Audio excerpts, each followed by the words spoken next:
Seventh straight day of protests in Iran. Economic pain turns political defiance. Chants against clerical rule grow louder. Security crackdown, arrests and deaths. Khamenei's regime at crossroads.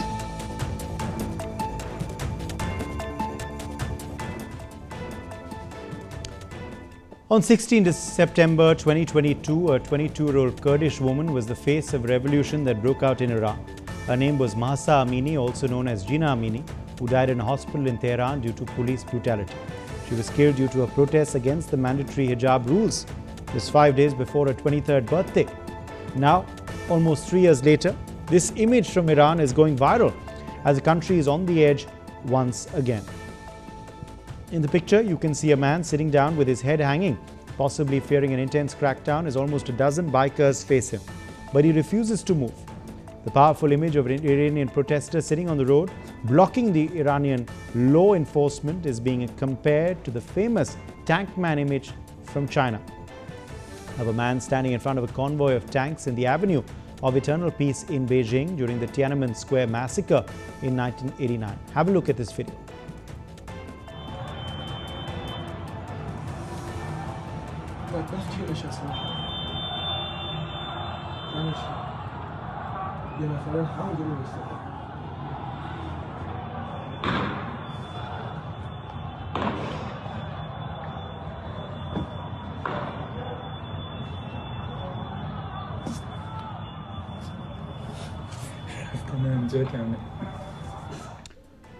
Hello and welcome. You're watching Explained by NewsX with me, Uday Pratap Singh.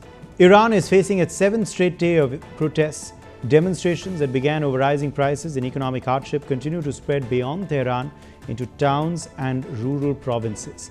At least 7 people have been killed till now and dozens have been arrested. What started as protests over the cost of living are increasingly becoming a challenge to Iran's entire political system, as well as to the man at the top of it, Ayatollah Khamenei. In several videos circulating online, protesters are heard chanting slogans against the Islamic clergy rule. Take a look.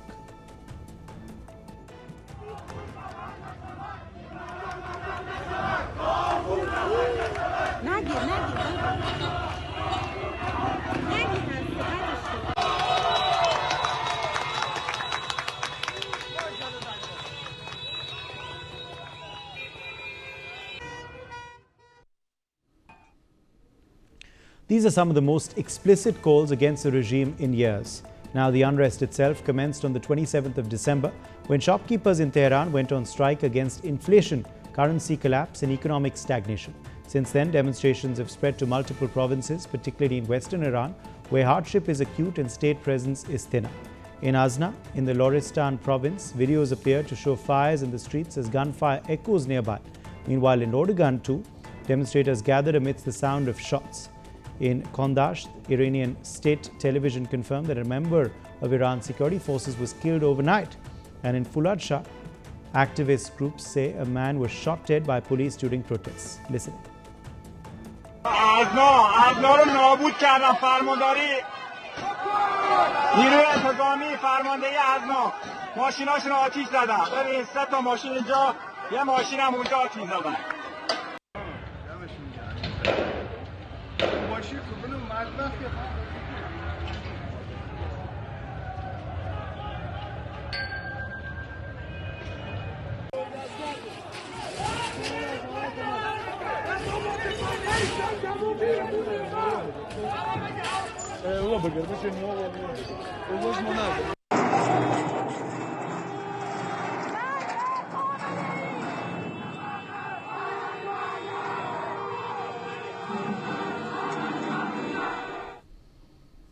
As frustration of the people of Iran turns into open defiance, security forces are now responding more forcefully. Iranian authorities say that 30 people have been arrested in Tehran alone for disturbing public order. While protesters in the capital have slowed, demonstrations are expanding elsewhere, suggesting anger is deepening rather than fading. All this brings us to the question, what is driving this unrest? Well, now at its core is a severe economic breakdown that has been years in the making. According to official figures, Iran's inflation rate now stands at 52%. The national currency, the rial, has collapsed to record lows. $1 is currently valued at 42,125 Iranian rial. This has wiped out savings and pushed basic goods beyond the reach of many families. In fact, shopkeepers say they can no longer price goods reliably. All this while wages lag far behind the cost of living, resulting in a daily struggle for people to afford food, fuel, rent and medicine. Compounding the economic pain is a growing sense of state failure. Years of heavy money printing and economic mismanagement have left the government struggling to function. This is evidenced by the fact that Iran's latest budget has ballooned into the quadrillions of riyals, a symbol of how deeply the currency has been devalued. Electricity blackouts have become routine across the country too. In an effort to keep power on during winter, the government switched to cheaper, lower quality fuel, filling cities with thick smog that now shrouds Iran's urban centers. Listening to people shouting death to Khamenei in one such blackout.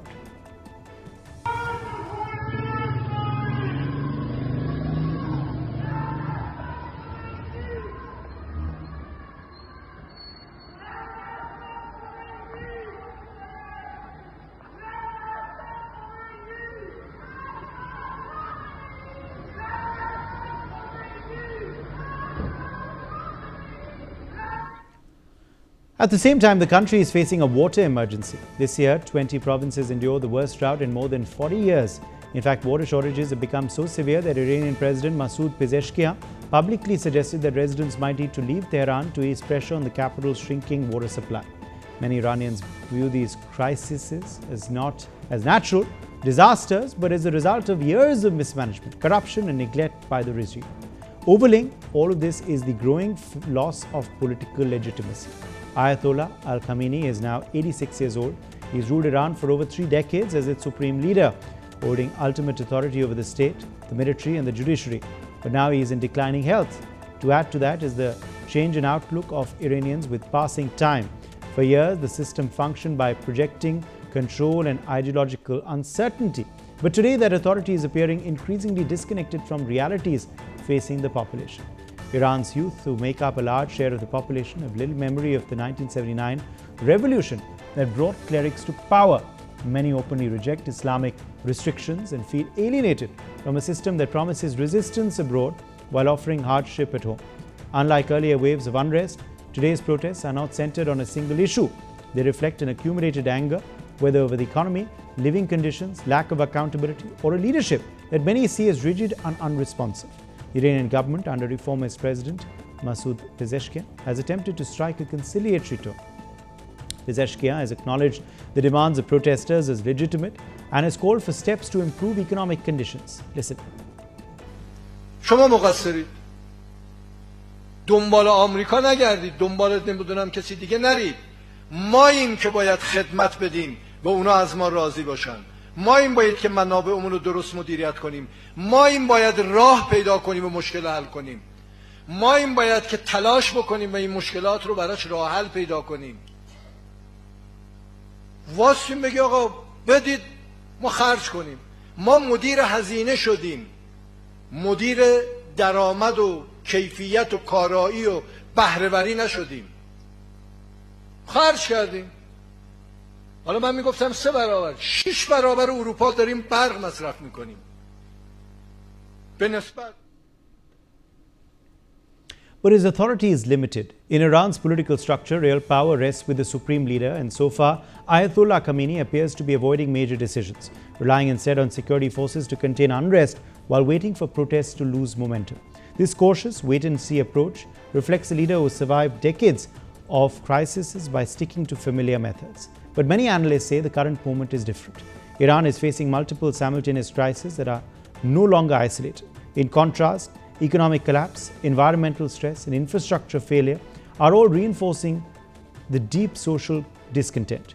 To add to discontent, within pressure is intensifying outside Iran's borders as well.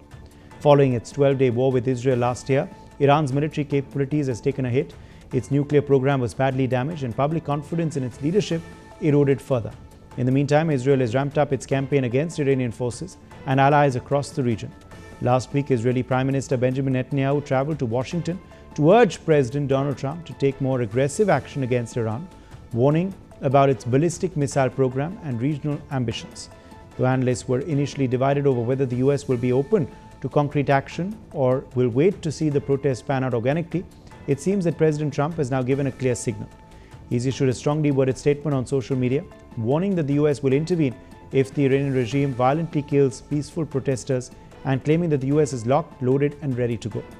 Now, as protests in Iran continue into a second week, the question is no longer why Iran is facing unrest, but whether its leadership still has the capacity or even the credibility to contain it. What happens next remains to be seen, but regardless of the outcome, it will mark a defining moment for Iran.